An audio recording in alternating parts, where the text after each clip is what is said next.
Olá amigos, é um prazer continuarmos estudando aqui no nosso canal. Seja muito bem-vindo novamente. Curta esse vídeo, compartilhe com seus amigos e se inscreva aqui no canal se ainda não for inscrito. O livro mais perigoso do mundo. Seria a Bíblia um livro perigoso? Em uma conversa de um ateu e um cristão, o ateu insiste em dizer que Deus não existe e constantemente diz que não existe céu, nem inferno, nem vida eterna. Na concepção dele, a pessoa morreu, acabou. Já o cristão insiste em dizer que Deus existe e vai levá-lo para o céu, local em que ele vai desfrutar da vida eterna. E em contrapartida, os ímpios, os que rejeitaram a salvação em Cristo, irão para o inferno. Aparentemente temos um impasse entre o cristão e o ateu, mas o cristão propôs uma seguinte parábola. Vamos supor que você está certo.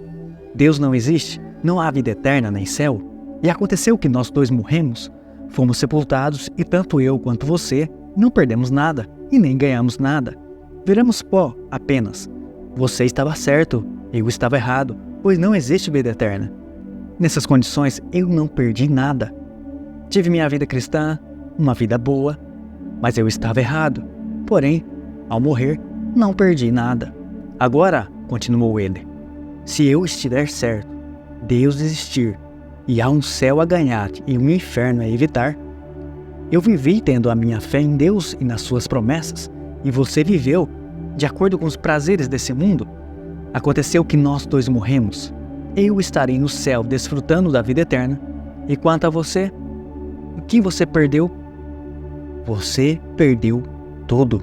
Logicamente falando, conclui o cristão, é melhor ser cristão. Então o ateu diz, você tem como base para a sua fé a Bíblia Sagrada, e eu desconsidero esse livro como sagrado. Eu concluo que esse livro é perigoso, pois se a mensagem desse livro for mentirosa, então esse livro tem que ser combatido, banido da história da humanidade. Já o cristão diz, e se a mensagem do livro for verdadeira, então tolo é quem não a segue. Veja, meus amados amigos, em certo sentido ambos têm razão. Ou a Bíblia tem uma mensagem verdadeira, ou tem uma mensagem falsa. E se ela de fato for falsa, ela seria um livro muito perigoso. Porém, se for real, ela tem uma mensagem incrível, maravilhosa. Vamos analisar então, será que a Bíblia é falsa ou ela é verdadeira? A Bíblia é o livro mais conhecido do mundo. Está nas casas mais simples e nos mais belos palácios, nas pequenas igrejas e nos mais suntuosos templos, nas bibliotecas de cidades do interior e nas mais famosas universidades. Está à disposição de qualquer pessoa. É possível comprá-la por poucos reais ou pagar uma fortuna por exemplares antigos e raros. Numa boa livraria, você consegue desde as Bíblias mais sofisticadas até as de linguagem mais simples. Se preferir, pode até comprar uma em forma de aplicativo para smartphone ou mesmo lê-la online. Entretanto, mais do que sua versatilidade, o que realmente impressiona nela é a sua mensagem, o qual, como diz Philip Comfort em sua obra A Origem da Bíblia, lhe confere uma missão civilizadora.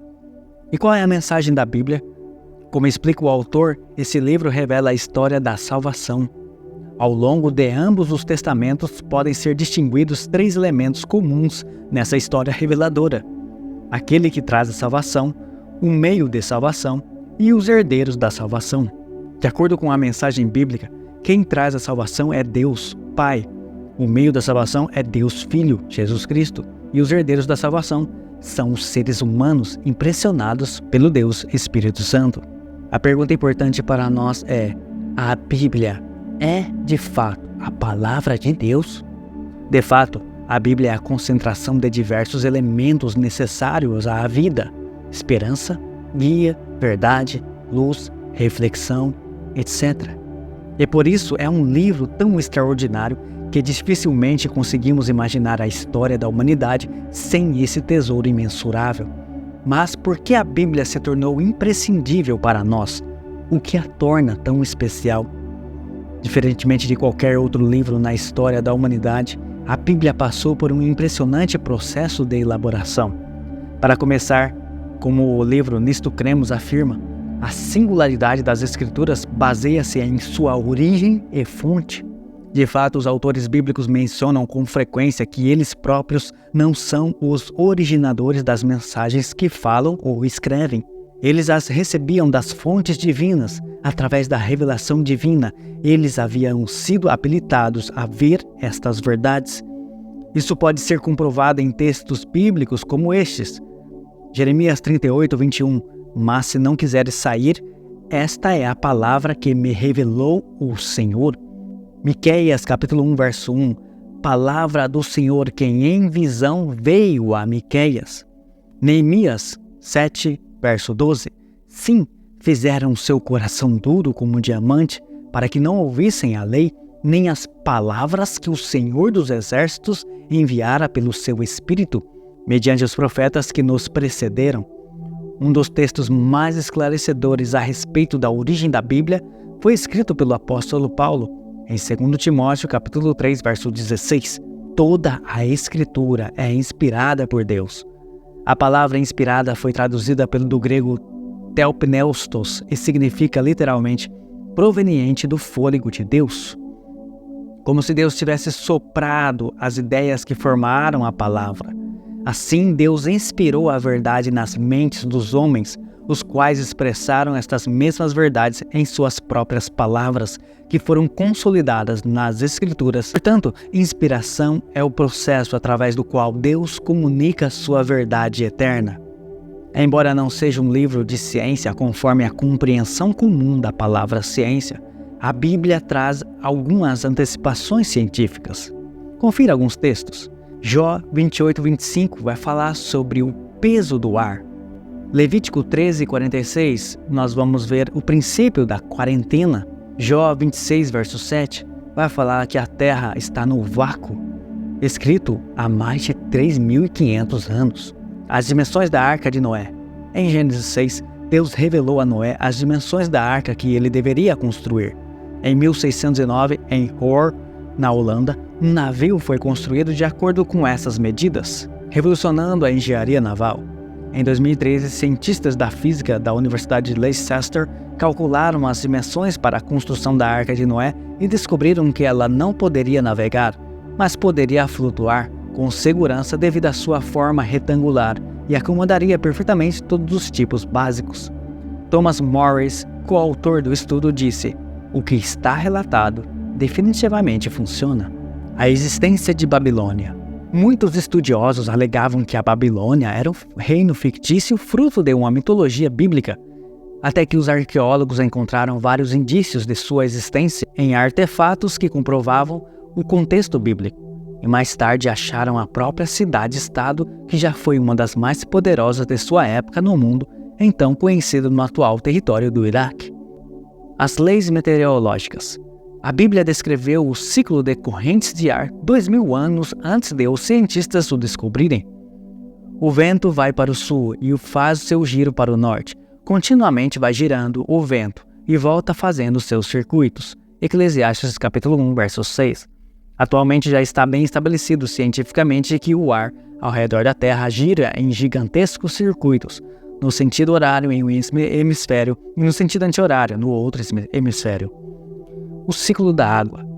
A água evapora de oceanos ou outras fontes e cai no solo em forma de chuva, neve ou granizo, alimentando os rios e nascentes. Jó 36, versos 27 e 28, Eclesiastes 1, 7 e 11, verso 3, Isaías 55, 10 e Amós 9, 6. Confere lá. Cientistas já descobriram sobre isso, inclusive essas informações constam em livros didáticos de ensino fundamental. Já os gregos antigos acreditavam que era a água de oceanos subterrâneos que alimentavam os rios no oceano. No século XVIII, ainda se acreditava nisso. Fogo no interior da terra. Em Jó 28, verso 5, é dito que a terra, da qual vem o alimento, é revolvida embaixo como que pelo fogo. Hoje já conhecemos bem a representação esquemática presente em livros didáticos do núcleo terrestre e sua composição magmática. O barro e a origem da vida. A Bíblia também afirma que o homem foi formado do pó da terra, Gênesis 2:7, do barro, Jó 33, verso 6. Fato este que era motivo de escárnio por parte dos darwinistas. pelo menos até recentemente, quando os cientistas descobriram que os ingredientes necessários para fazer um ser humano podem ser encontrados no barro. Em 2003, uma pesquisa publicada na revista Science sugeriu que, tal como é relatado na Bíblia, a vida na Terra possivelmente tenha surgido do barro. Esta foi a forma mais cientificamente correta de dizer que a Bíblia acertou exatamente o alvo. Também é bom lembrar que, quando morremos, nosso corpo volta ao pó novamente. Gênesis 3:19.